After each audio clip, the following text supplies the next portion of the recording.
Hello everyone, and welcome back for more Shadowgate, the 2015 remake. Steve, the scruffy looking cat herder here, playing games with his cats, for his cats, and for all of you cats out there. And if you enjoy this video, then please like and subscribe. And yeah, we'll get back into this here. Last time, we had some fun finally making our way into the castle proper. We had a bit of a scrap with the goblin, found a library, spent some time reading some books there. Unlocked a room to a magical hearth where we trapped a fire elemental. And, made our way out here to the balcony. We picked up some stuff like a bow, a bunch of scrolls. Had another vision at the obelisk here. Let's go see. We have a new key in our pockets and a lot of locked doors. Let's go see if we can find what this key will unlock. And past the statue, still need to find something maybe for its hand. Alright, let's see. In the original, the old 1980s version, there was, had to put a lightning rod out somewhere on the balcony, making sure there wasn't a thingy here. Alright, let's go on. There's one of our locked doors. Where is our new key? There it is. Jam the key in the keyhole, hoping it will turn the lock. It doesn't. Right, back into the banquet hall. I believe this one was locked, this one was locked, and this one was open. Let's try the key on the two locked doors. It does not open that one.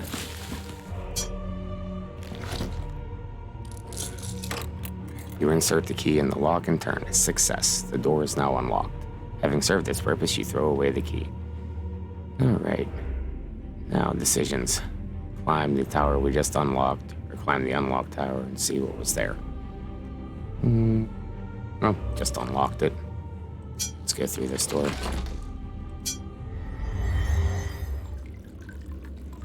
The bleak stone walls of this tower landing offer little warmth and comfort.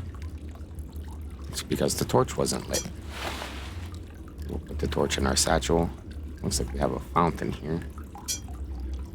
A rock font filled with stagnant, discolored water is attached to the wall.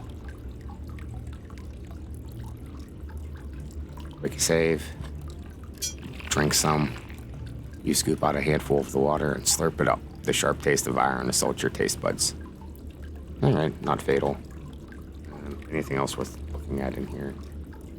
Some rocks. This large broken stone is surely some remnant of the building material used to create this castle. Nah, can't take a rock. Alright, let's climb the stairs. A light breeze blows down the stairs, playfully teasing your hair. Oh, door's open. The wooden door is in remarkable condition, especially given the state of the rest of the castle. And the door opens with ease.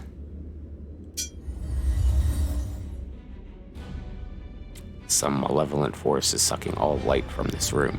You sense that the very darkness itself is alive. Yes, we got a new spell, Flamoris, last time. Use the Flamoris spell on what? The darkness. You quickly chant the spell Flamoris. The flash of the spell goes unnoticed by the living darkness in the room. You were defeated by the darkness. I guess if a magical spell doesn't work, we'll just leave that room for now.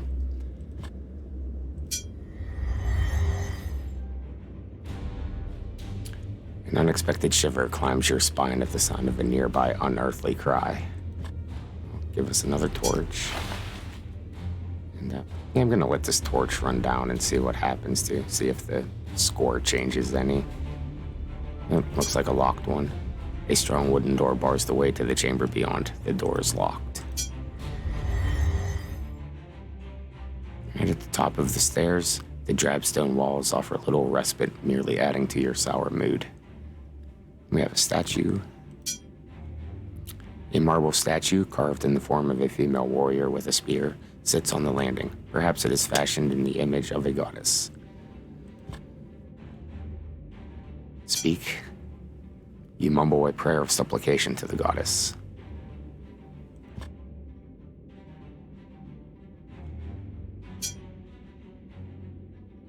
You strain a muscle in your back trying to move the statue. All right, can we hit it? You strike the statue, accomplishing nothing.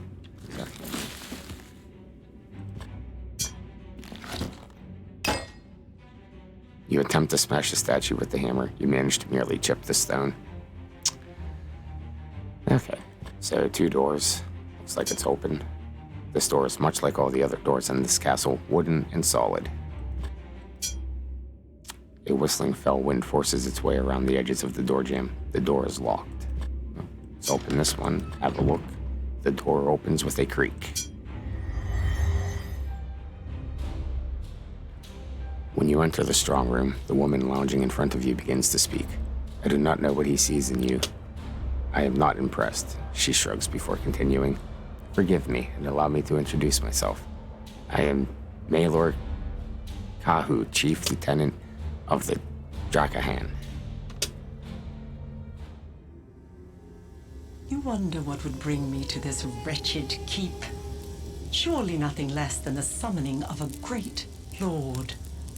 Nearly a score of years removed, Talamar the Black beckoned me, and I answered him gladly. The forces of Drakahan were mine to command. We fell upon these wizards like rabid wolves. Their powers, their elemental pets, they were nothing to one such as he. Now all have fallen or fled, all but one, for he is timeless. The coward has barricaded himself within his tower, an ancient artifact within his grasp. But we will have him still, or if my goblins do not pull him from his hole, when my lord returns, the wizard's head shall lie at his feet.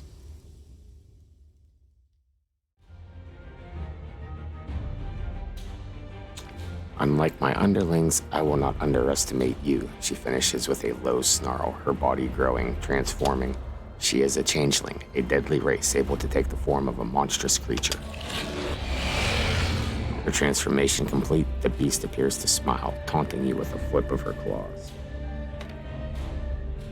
Right, good time for a quick save. The werewolf, once a fairly attractive female human lieutenant, is poised to attack. I'm sure speaking with her is going to go well. You shout at the changeling, perhaps in hopes of scaring her off.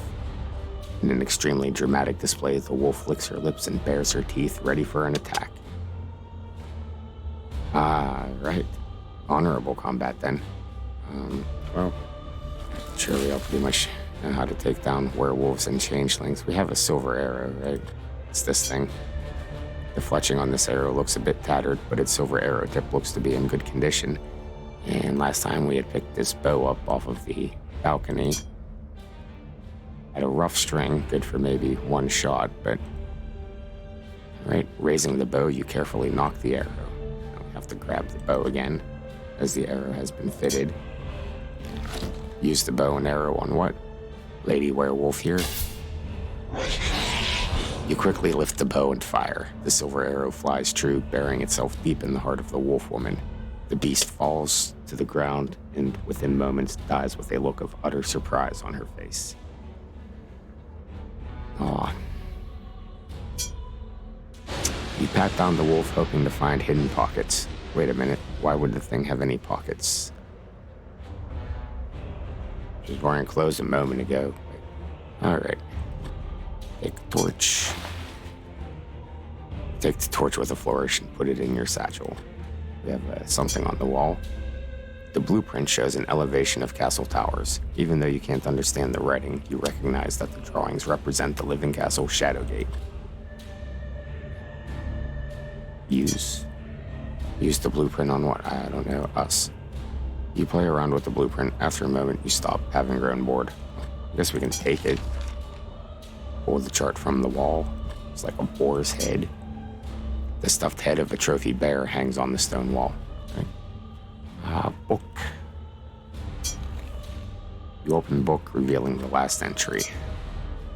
You read the entry on the last page. Summer month, year 1157. The wizard remains within his tower, holed up like some cornered animal. I have lost scores of my best troops trying to gain entrance. And for what? For naught. I do not agree on wasting such resources, but the master has commanded that our endeavor look legitimate. Intrigue means nothing to me, as I would rather use my arts to eliminate those nettlesome roots. However, my orders are clear. The charade must continue. Alright.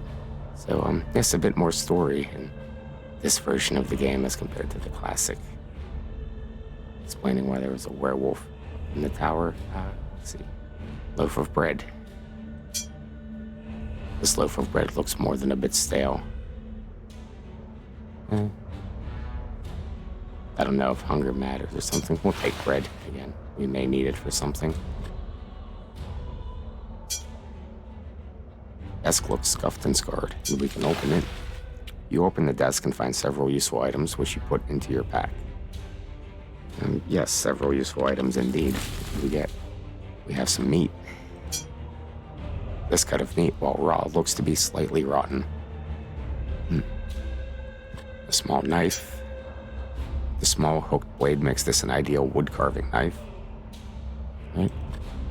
And a sack to open. Oh, did we get a new key as well? You believe the black wrought iron key is heavier than it needs to be. Let's see what's in the sack. Oh, another key. The slate gray key is made of an alloy with which you are unfamiliar. As you rub dust from the gold coin, its lightweight surprises you. And this is an ancient gold coin, one that bears the faded image of a fiefdom long dead. Alright. Can we equip the... No, we can't equip that. Oh, that was the quiver.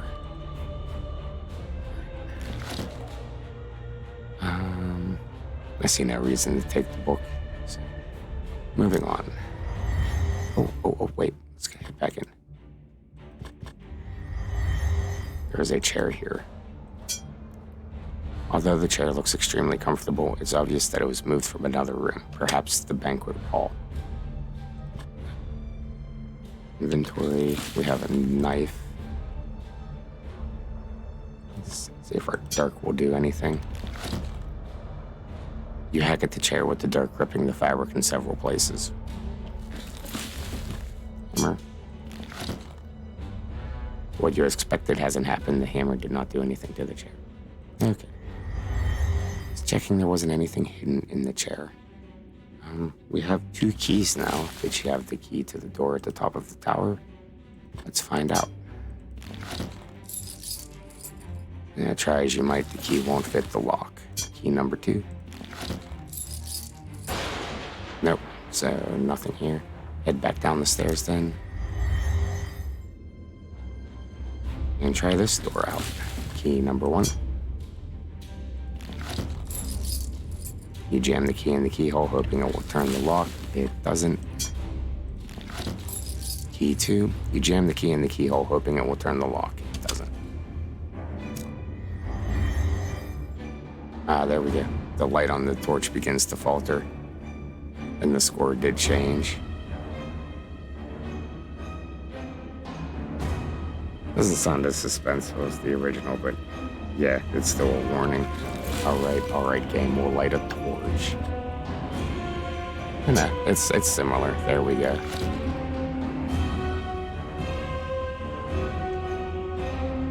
Okay. All better, we'll light the torch. That was the darkness room.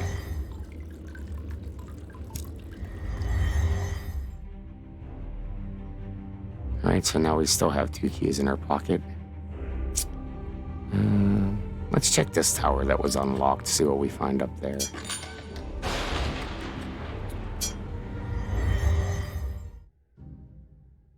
The stairs wind away from you, upwards from this landing to the next. Chilled air wafts down the stairs, sending a shiver down your spine. Take a couple more torches out. Did use instead of take, and I could just hit the T key. upstairs. The cold gray stone of this tower landing perfectly reflects your dour mood.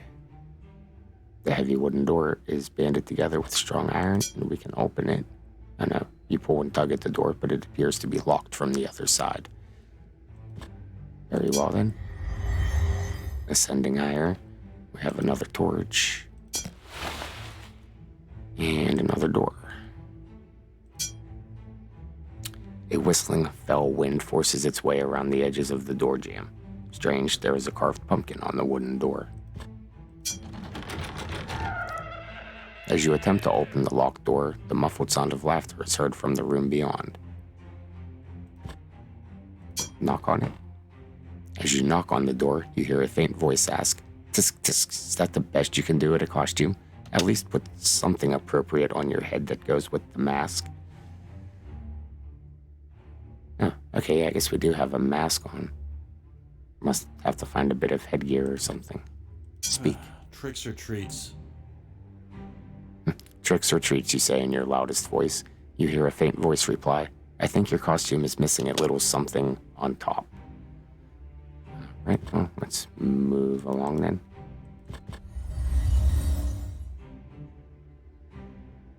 Alright, the winding stairs end abruptly in a stone wall. There sure is a lot of stone in this castle. Another torch. We have a tapestry here.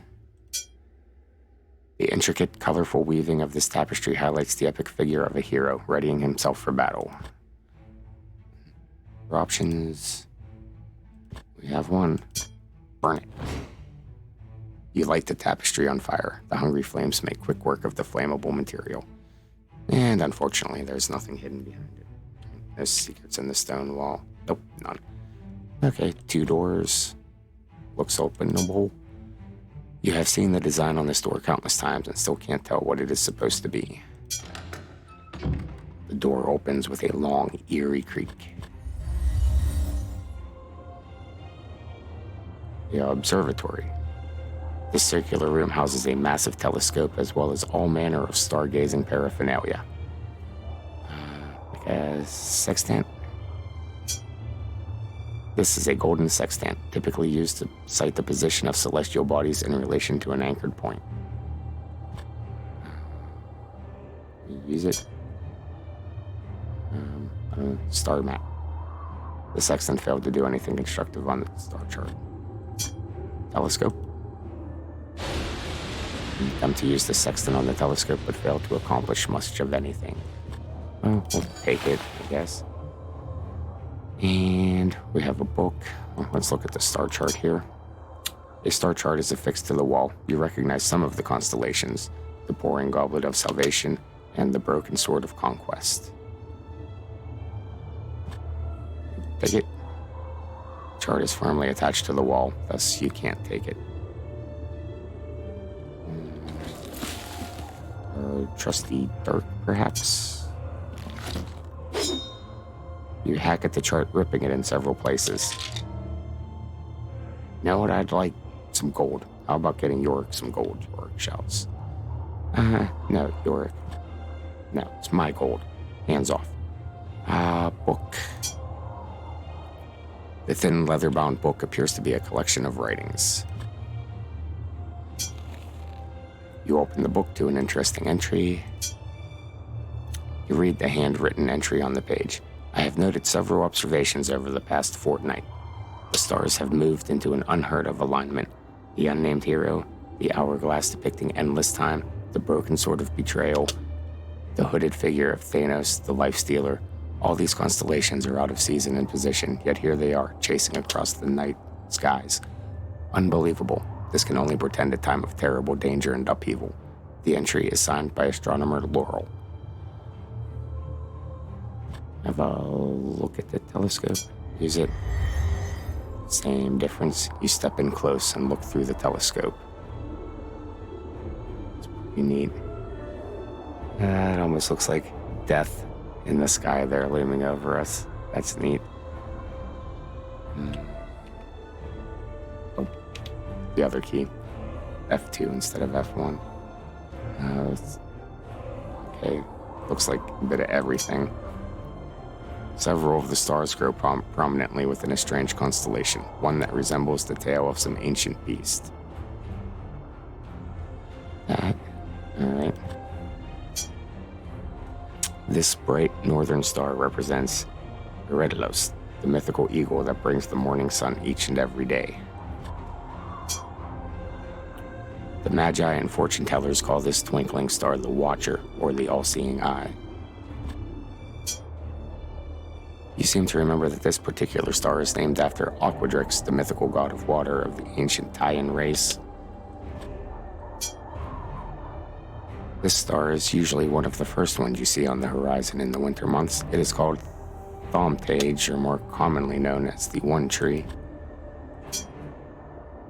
This far and distant sun is called Furios.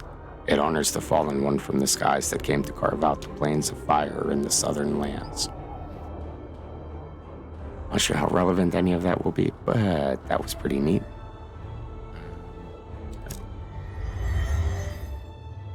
Anything else? The furnishings. This ornate wooden table is intricately carved with raised patterns on its front panel. I can't open it. Oh, maybe this. This ornate wooden table was constructed of a rich amber wood from the Delvard forests. It has several drawers facing the wall. Well, let's open some.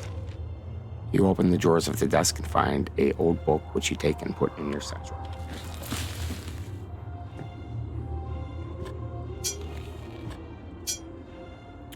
You begin reading near the top of the page. There I found the source of the strange and terrible visions.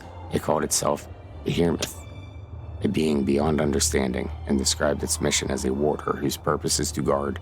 When I queried it, the being opened my mind to the terrors of fear, death, disease, and strife, and other beings I could not name. These entities were real and ancient and desired nothing more than to subjugate the races.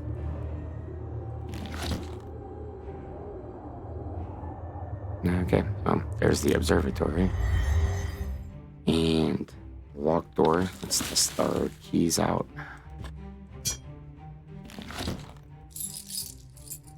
Yeah, you fumble the key in the door and try to open it. It doesn't work. Number 2. You have to use both hands to turn the key in the stubborn lock. Once the door is unlocked, you toss the key aside. Let's head back to the observatory for a moment.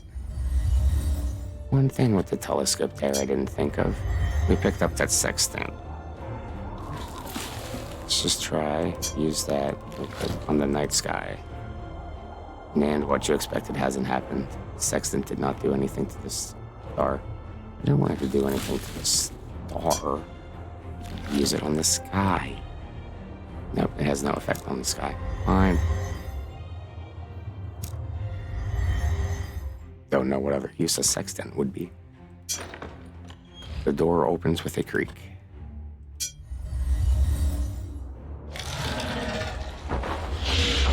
From this vantage, you have a panoramic view of the Gatekeeper Mountains. A large winged creature soars to and fro on the wind currents, even as a storm rages in the sky.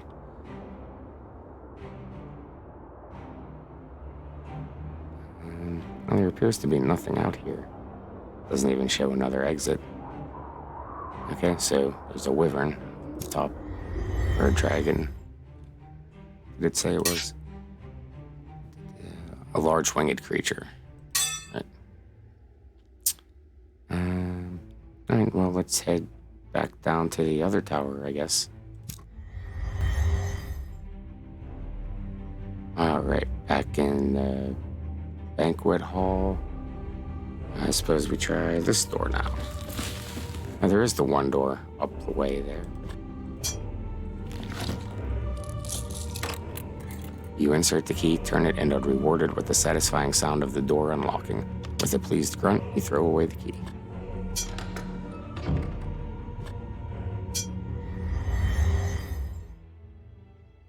The tower landing is cold and uninviting. A light fog rolls down the stone stairs. Another torch for our satchel and climb upward. From this vantage, you can see the stairs winding up to the next level. A chamber sits off to one side, and another statue. A marble statue carved in the form of a female warrior with a spear sits on the landing. Perhaps it is fashioned in the image of a goddess. Okay, that's the same as the one up on the top. Oh, that door should open. Banded with iron, a thick wooden door sits squarely in the stone wall of this tower. And with a grunt, you push the door open. An odd sensation tingles just at the edge of your consciousness. You sense there is magic afoot in this chamber.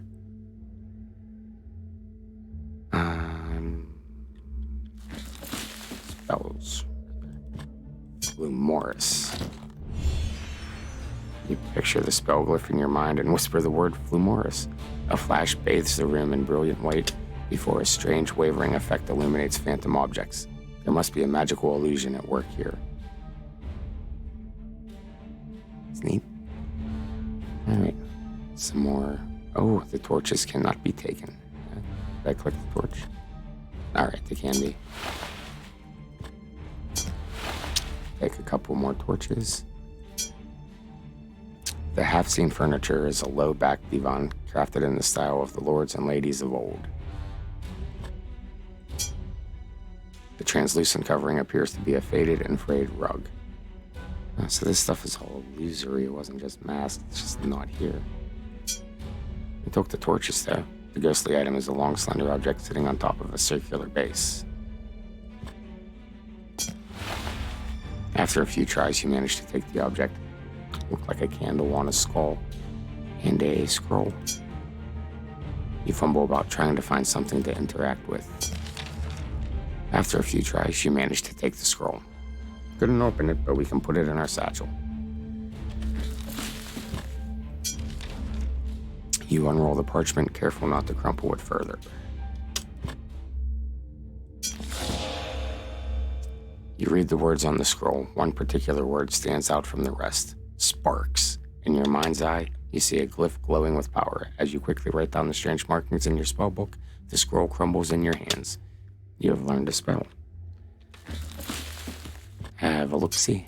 Let's see. This shimmering glyph translates to the word sparks. When you concentrate on the symbol, a dizzying array of colors confounds your senses. I wonder if maybe that's what we need for the dark room.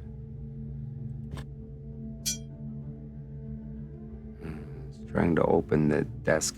We might have to cast Flumoris again.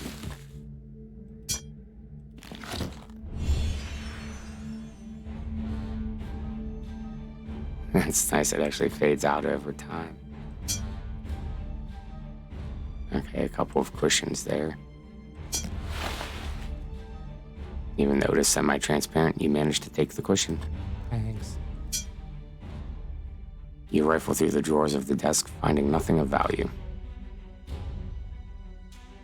Right, then we cut open the couch. You hack at the divan with the dart, ripping the fabric in several places. Nah. Alright. Let's climb up further. Thick, twisted tangles of roots cover the tower landing. They seem to be originating from upstairs. You drop the torch in your satchel. Oh, we can open this one. The ornate metallic inlay on the door seems to resemble a stylized griffin. And the door opens with ease. Sound is amplified in this circular chamber filled with musical instruments. Lots of stuff. Ooh. The pointy, conical hat is made from a soft purple material. Let me put it on. You swap the helm for the hat. You aren't completely sure this is an upgrade. No, but it might get us into the pumpkin door. Okay, stuff. Lacking even a fundamental understanding of composition, this handwritten score, replete with notes, chords, and stanzas, is simply beyond you. This hand-carved flute is made from some type of wood. One hole has been carved into it. One hole. We'll take the flute. You do a double take at your reflection in the mirror. Your costume could pass you off as a witch dressed up for a harvest festival. We already have a mirror, but just take everything. 6 strings run the length of this short-necked lute. It is a prized possession for any bard or tavern entertainer. Use the lute on what? Self. You play the lute. Its music soars throughout the room, adding to the eerie acoustics in the chamber.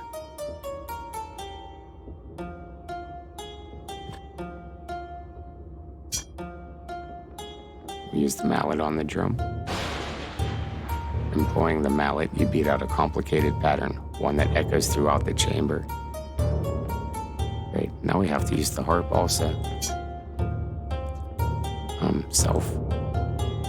You strum the strings, picking out an odd haunting melody. The music rises into the chamber, wrapping it in an odd fashion, or warping in an odd fashion. Alright, should we take the musical score? You open each drawer, looking for something of value. Nope, nothing. Sure, we'll take that. Pretty sure we won't need to bother with the other instruments, but here, let's add the flute to the chorus here. Use the flute on oneself. You play the flute, creating a simple melody that echoes about the chamber in a sad way.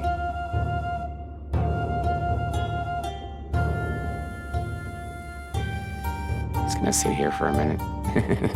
Alright, maybe not a minute, but this was a fun room. Moving on.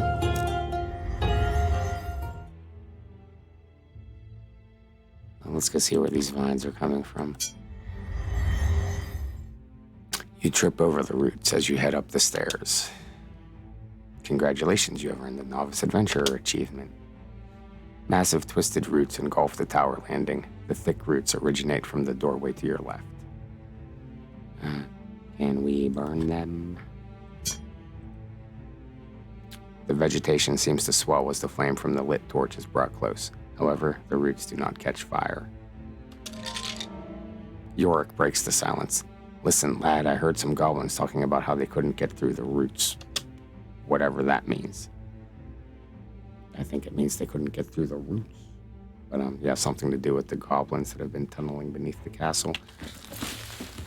We have the fire elemental, but I don't think that would be the answer. Maybe. Give it a try. Use the silver orb on the roots. In an explosion of flame, the fire elemental escapes the orb. The acrid smell of burnt sulfur trails behind the spirit as it disappears in a puff of smoke. Well, thanks. You were supposed to burn the roots. Have a sword.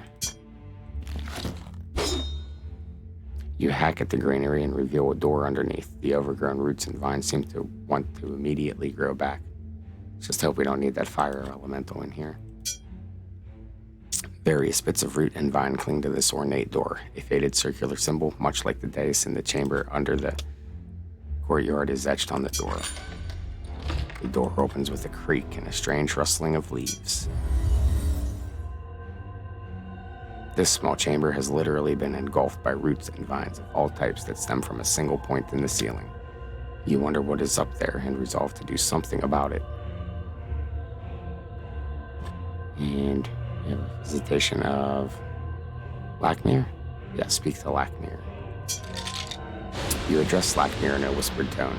Yorick chimes in helpfully. That one is in an astral state.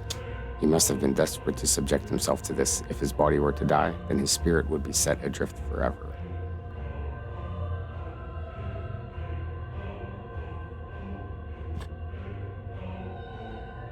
So let's go into our spells. Should we use Invocam?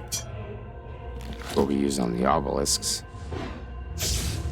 As you attempt to cast your spell on Lackmere, a protective barrier rises and intercepts the magic.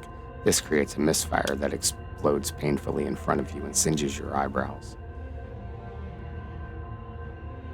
Is that a passageway? It is a passageway. Anything else in this room? The light at the top here. You lift your eyes to the ceiling, your jaw dropping in awe. You have found the source of the strange flora that has engulfed this room. Perhaps you should step in for a closer look. Very well then. You stand up on your toes to get a closer look at the center of the room. A mesmerizing mass of roots and vines emanate from the center of the ceiling. At the heart of the tangled confusion, a golden artifact glows with a calming power. Yeah, that's good. Take it. You pull the golden thorn from amongst the tangled roots. The artifact resists at first, but then seems to accept your touch, easily dislodging from the vines that enshroud it. Nice, that's one of the special artifacts we need to complete the game. Is that a passageway? That is not a passageway. This root-choked opening was once a window. Outside, you see the full fury of a thunderstorm beating down on the surrounding mountains. You drop to your knees and crawl through the grasping roots to a nook beyond. Amidst the tangle of roots and vines lies a small nook housing a desk and various scholarly paraphernalia. This is... The glass bottle is empty. We'll have it. Oh, there is a fountain. We do have 2 empty bottles now. We could grab a bottle of water from the one tower. Book. The spine of this ancient leather book is falling to pieces. You open the book to a well-read passage.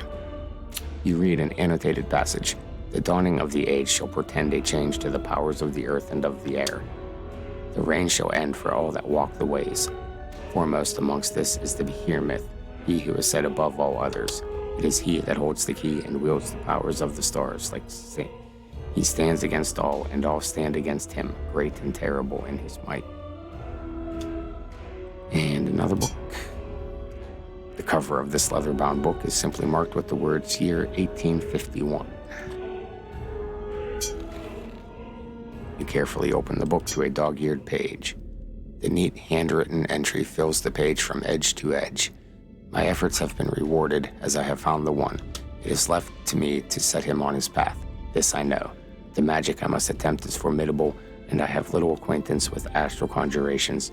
Though taxing, I need to remain in this stasis until the task is exhausted. My defenses will have to hold. The thorn has proven to be a valuable artifact and has thwarted Kahu's attempts to reach me. Huh? Kahu being the werewolf. Okay, making some sense of things there. This plain table is not only solidly built, but appears to be made of a wood found in the northern stand. This wood construct consists of a seat, legs, and a back. Perhaps one could sit down on such a contraption. You throw back the lock, or the latch, and open the chest. You find 2 scrolls, a key, and a book. These you place in your bag. This must be one of them. You read the handwritten note. Timeless one. I have done what you have asked. My travels have taken me to the north, where I have found a woman from the family Ornsoul. Her great-grandmother can be traced back to the meeting you speculated, a secret relation with the High One some 300 years past. This woman has taken the name of Kuthagar. A strong coincidence, or have we found the one you seek? The letter is signed with a mark in the shape of the letter W.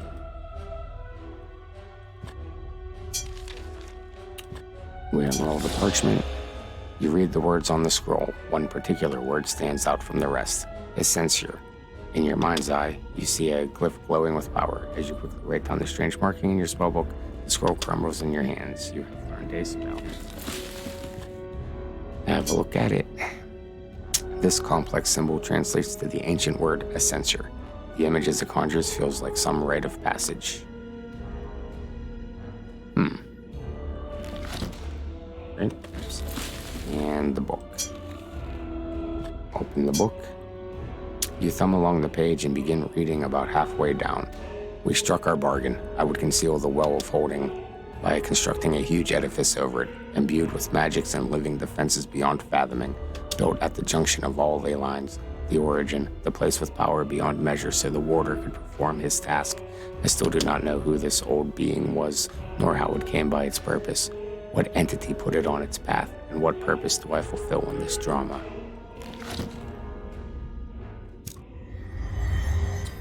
Curious. Let's try our new spell here. A censor. Alright, that spell's protected by the barrier too. Didn't know if there was a way to communicate with him. You address Slaskmere in a whispered tone. Your work chimes in helpfully. That one is in a natural state. Yeah. Okay. Well, we've climbed to the top of this tower. Found Blackmere, and it's been some time. So, we'll leave off here in this room for now and call it a part. I hope everyone had fun. Thank you for watching, and until next time, goodbye.